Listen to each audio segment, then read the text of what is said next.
And today, by request, I have some artist marker colouring to share with you.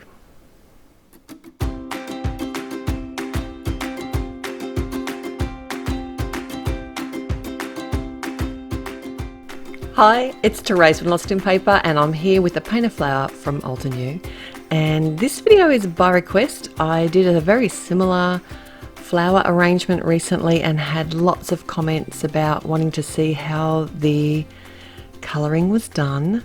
So you know me, I don't like to remake exactly the same thing, and when I saw this painted flower I thought it'd be perfect. I will link the video because I didn't do a video, did I? I will link the card in the description below, which is, if you click on the show more button, it'll be in there. So this is the painted flower Peona japonica, and it's a beautiful bouquet and perfect for colouring, which kind of suggestive of the name of the painted flower series. And I've paired it here with one of the versatile vases. I have used the this is the fade out ink here, but you could use any light coloured ink that you have. Just be aware that when you're colouring with alcohol markers, or I'm using the artist markers from Altenew today, be aware that it needs to be something that's compatible with them, or make sure that you leave it to dry for a while or test it. You don't want to ruin the nib of your markers.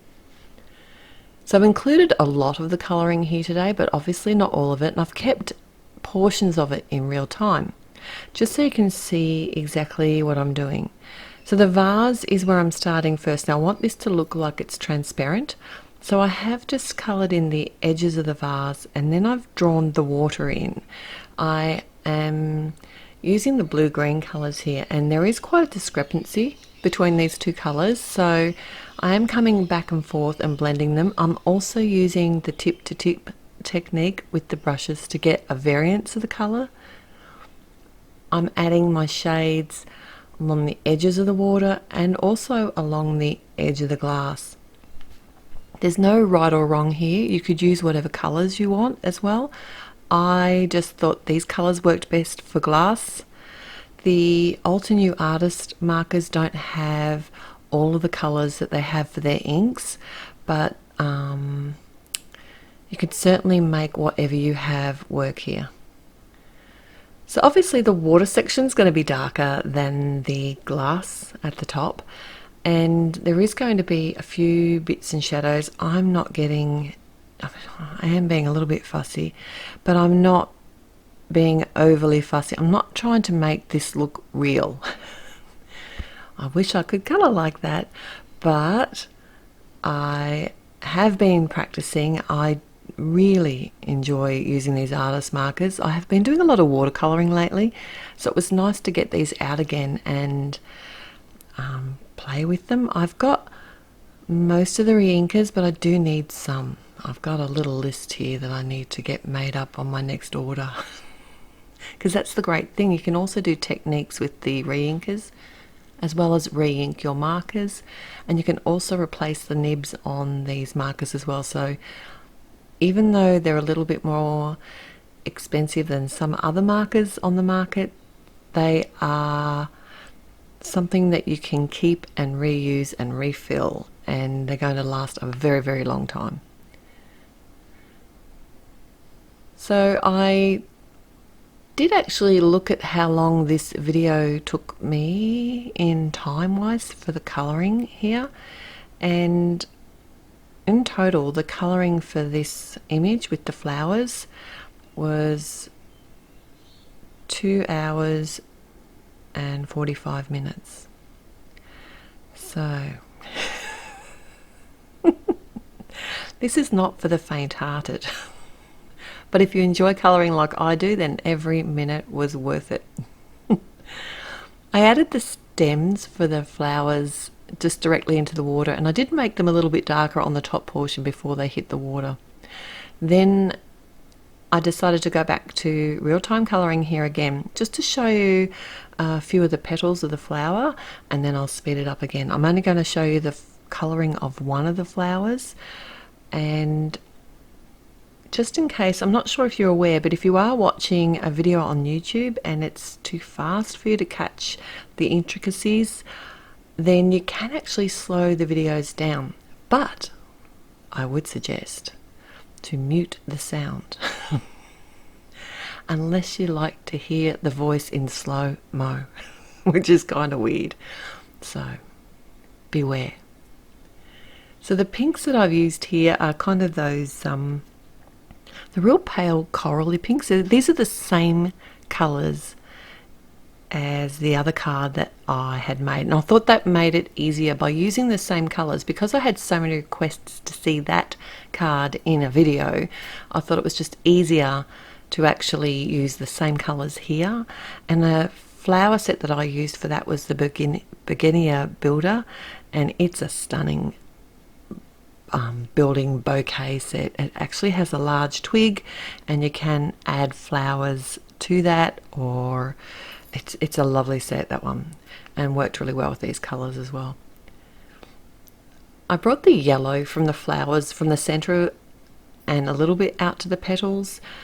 You could use whatever colour you want. You could use the same colour all over and have a dark centre. It doesn't really matter. The good thing about no line colouring is that if you do make a mistake or it doesn't look quite right, you can actually just make it your own picture in some ways. It doesn't have to be perfect because no one's going to see what is underneath particularly. I do keep the picture of the image that I'm working on off to the side. That can remind me of, if I can't sort of see, is that meant to be a highlight or a shadow area, I can look at the image. It does help if I've coloured the image before, because especially with lines, because then I've already got a feel for the flowers and the leaves and how I want them to look as I colour them. But obviously this was a new image because it's a part of a release and a blog hop. Just put that in there as well, and I'll have the link to my blog post down below in the description as well. And if you're here, this is July 2020, then you can have a chance to win if you go over there and follow the links to comment and see what everyone else has done with this stamp set. It is a beauty. Okay, so I usually, you might have noticed with my colouring, I tend to outline over the line that's stamped with a lighter colour and then sort of add my shading. I find this is the easiest. I do like to leave some white highlights because I am colouring this quite a light colour, so having the white highlights is working well for this image. You could also, if you had a bolder or a darker image, leave the highlight a lighter coloured colour as opposed to leaving it white. So now I've slowed it down again. I've finished colouring my flowers and it's time to colour the leaves. I have not got the colours off to the side here, but I have listed them at my blog.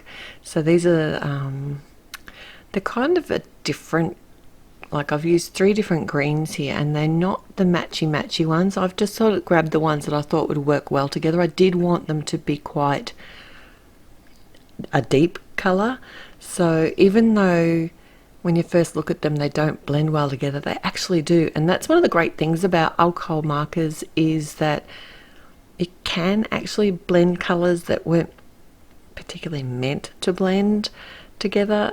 You can just work over the top with the ink and it will, if it's a lighter colour, lift some ink away or blend with the other colours underneath. And I think these greens actually, even though they're not meant to go well together, I think they work well together.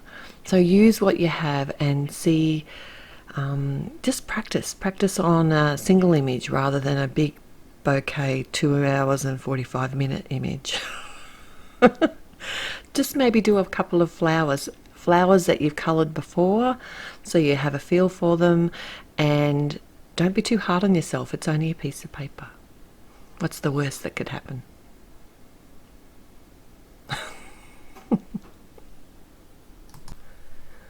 Alright, so I'm going to show you another leaf before I do the finishing touches on my colouring. because sometimes you just need to re-see something. It just helps sort of ingrain how I've coloured these. And obviously each leaf is going to be shaded a little bit differently. These leaves did have veins on them. I really didn't follow that at all. I just I did keep the center, I suppose, and then colour it out, but I wasn't getting too kind of fussy with all of that. I just basically wanted these colours to work well here. Another thing to note too is that if you don't have a lot of colours, you can actually use other colours to add your depth and shading. Greys work particularly well. You could also come into these green leaves with a blue, you know, like a deep or a darker blue would work well, or even a brown, and that would give you more sort of autumn feel to your image. So if you don't have a lot of colours, think outside the box a little bit, and you might be able to use what you have to get those different variations in the leaves. I like to add some shading at the end, so I did come here with one of the grey markers and just added a few shadows in and about all of the image. So that was the flowers, the leaves, and also on the vase, as well as like the I did come in and actually ground the vase as well. I've got a pencil here that I decided to add some stamen with. This isn't how they look in the original picture, but this is similar to how I did them with the beginner builder set. So I thought I'd repeat that and have a nice sharp dark brown pencil here. I didn't like it. So I came in with my eraser, which was good. Actually, it worked really well because it left like a subtle stamen in the background, and then I could just draw the new ones over top. And I had a lot less of them the second time, which I liked much better. And another thing that you could do is add some white to the glass, going down the edges of the glass, and that would make it look shiny as well. I decided not to do that. Like I said, it's a big image, but not anymore. I decided to cut it in half and make it into 2 cards. So what is that now? Just over an hour a card. Much better value for money. Okay, I've got the handwritten hello die, and I just die cut that in some white 80-pound Nina cardstock, and I'm adhering that directly to the front of the card, and they're both going to be top fold cards here. And I originally was working, I never said that, I was originally working on the 80-pound Nina cardstock. I find that is easier to colour with the artist markers. I have a lot better results with the blending on that. And out comes the apothecary labels again. I'm using the limestone ink here and then some obsidian black to stamp the sentiment, which is also from the new Peonia Japonica painted flower set. I die cut the apothecary label and a second one out because I want to pop this up on the front of the card, and I just wanted to add that extra stability there, and that was as simple as a lot of colouring today. You asked for it and you got it. So I do hope you enjoyed this video. If you did, please click on the thumbs up button to let me know that you did. And if you haven't already, I'd love it if you'd subscribe to my channel, because I'm going to be back real soon with more inspiration. Till then, happy paper crafting. Bye.